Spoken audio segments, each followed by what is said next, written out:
अस्सलामुअलैकुम नाज़रीन, मैं हूं इरफान इम्तियाज़ और आप देख रहे हैं आहट न्यूज़ डिजिटल। नाज़रीन, आज के इस व्लॉग में बात करेंगे कि आज़ाद कश्मीर में हालिया सूरत हाल के ऊपर बिलाखिर जो है वो वज़ीर-ए-आज़म शहबाज शरीफ भी बोल पड़े हैं। और वज़ीर-ए-आज़म ने आज तक चूँकि खामोशी इख्तियार की रखी है और इतने बड़े संगीन हालात देखने को मिले हैं आज़ाद कश्मीर भर में, लेकिन वज़ीर-ए-आज़म की जानिब से खातिर ख़्वाह कोई बयानात मंज़र-ए-आम पर नहीं आए थे। लेकिन गुज़श्ता रोज़ वज़ीर-ए-आज़म शहबाज शरीफ की जानिब से अहम बयान जारी किया गया है और वज़ीर-ए-आज़म ने अवामी एक्शन कमेटी के धरने के हवाले से और कश्मीर में क्रिटिकल जो सूरत हाल है इस हवाले से बयान जारी किया। उन्होंने कहा जी कि लाक़ानूनीयत की इजाज़त जो है वो नहीं दी जाएगी। वज़ीर-ए-आज़म ने कहा कि कोई भी मुल्क जो है वो लाक़ानूनीयत की इजाज़त इस तरह से नहीं देता कि आप कानून को हाथ में लें। तो उन्होंने कहा जी कि मुतालबात जितने भी अवामी एक्शन कमेटी के वो मुज़ाकरात के ज़रिए से हल करने चाहिए मुतालबात,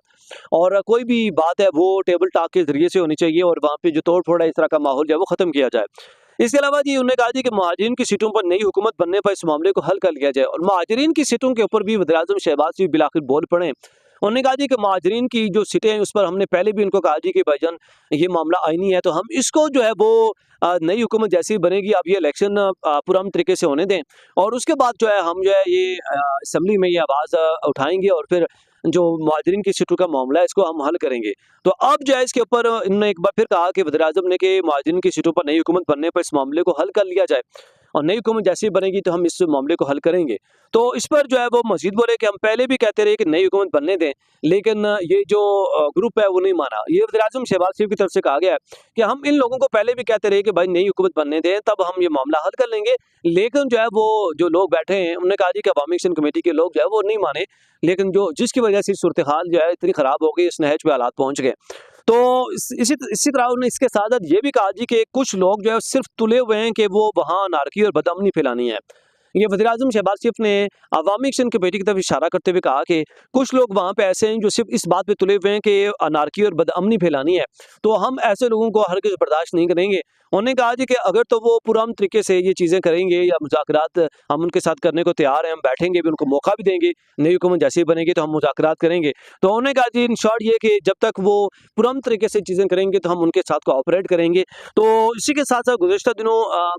नवाज़ शरीफ जो कि साबिक़ वज़ीर-ए-आज़म भी हैं, पाकिस्तान मुस्लिम लीग नून के सदर हैं मौजूदा, उनकी तरफ से ये कहा गया जी कि भाईजान कि जो हालात आज़ाद कश्मीर में बने उसके बाद कि जो पाकिस्तान मुस्लिम लीग नून की सीटों 12 जो सीटें हैं, जो मुहाजिरीन की सीटों हैं, जहाँ पे जो लोग मुंतखब हुए हैं, तो जो काबीना के मेंबर उनको नहीं बनाया जाएगा। क्योंकि उन्होंने कहा जी कि ये जो काबीना का मेंबर अगर हम बनाते हैं तो ये रियासत के माली खजाने के ऊपर एक बोझ है। तो ये नवाज़ शरीफ की तरफ से बयान जारी किया गया था जो कि हमने व्लॉग का हिस्सा भी बनाया था पिछले। तो उन्होंने कहा जी कि इन 12 लोगों को जो मुहाजिरीन की सीटों पे इलेक्शन लड़ के आगे आएंगे असेंबली में, उनको हम काबीना का हिस्सा जो है वो नहीं बनाएंगे। अब देखना ये है कि क्या इसमें वाक़ईतन उनको रद्द-ए-अमल या प्रैक्टिकली कुछ वर्क हो पाता है या नहीं हो पाता। तो इसकी बरअक्स अगर हम दूसरी तरफ बात करें जो अवामी एक्शन कमेटी की तरफ से इस पे मौक़िफ़ है, अवामी एक्शन कमेटी ये कहती आ रही है कि हम पुरअमन हैं, हम पुरअमन हैं, हम पुरअमन हैं। शुरू दिन से वो कहते आ रहे हैं हम पुरअमन हैं, लेकिन जो वहाँ पे जो पुलिस सरकार है, सिक्योरिटी फोर्सेस है, उन्होंने हमारे हालात को इस नहज में पहुँचा दिया कि हम हमारे पुरअमन लोगों के ऊपर जो उन्होंने शेलिंग किया, आंसू गैस की है और हालात जो है कश्मीर के अंदर, रियासत के अंदर ख़राब करने की कोशिश की है, ख़राब किए हैं और कितने नौजवान शहीद हुए, कितने ज़ख्मी हुए। उन्होंने साथ-साथ ये भी कहा कि कहती आ रही है अवामी एक्शन कमेटी कि हम जो है वो व्हाइट जो फ्लैग है, सफ़ेद झंडे भी हाथों में लेके आते रहे, लेकिन इसके बावजूद भी हमें जो है वो स्ट्रेट फायर किए गए, हमें मारा पीटा जाता रहा है और कितने नौजवान हमारे ज़ख्मी और कितने लापता हो चुके हुए हैं। तो अब एक तरफ अवामी एक्शन कमेटी का ये बयानिया है, दूसरी तरफ जो है वो वज़ीर-ए-आज़म शहबाज शरीफ की तरफ से ये कहा गया है कि लोग जो है अनारकी फैलाने पे तुले हुए हैं। तो अब देखना यह है कि क्या रद्द-ए-अमल जो है वो अवामी एक्शन कमेटी का इस तरफ इसके ऊपर आता है, जो कि वज़ीर-ए-आज़म शहबाज शरीफ ने इसके ऊपर बयान जारी किया है। तो जैसे कि इस पे कोई रद्द-ए-अमल आएगा, जो भी अपडेट होगी, हमारी कोशिश जो आप तक जो है वो हम सबसे पहले पहुँचाएँगे। क्योंकि एक तरफ आज़ाद कश्मीर में इलेक्शन भी चल रहे हैं और इलेक्शन का ख़ास करके जो तीसरा मरहला है वो इंतहाई जो है वो मुतराज़ी हो चुका है, क्योंकि जो टर्न आउट है कुछ ऐसे पोलिंग स्टेशन है जिसपे बिल्कुल सिफ़र हो चुका हुआ है और कोई टर्न आउट नहीं आया। इसी के साथ-साथ बात करेंगे जी कि 12 पोलिंग स्टेशन ऐसे हैं जहाँ पे इलेक्शन कमीशन ने ऐलान कर दिया है कि भाईजान यहाँ पे इलेक्शन दोबारा से होंगे और पाकिस्तान पीपल्स पार्टी है कि वो इलेक्शन मानने से बिल्कुल इनकार कर रही है और मुस्तरद कर रही है वोट्स को, उनके जो इलेक्शन है,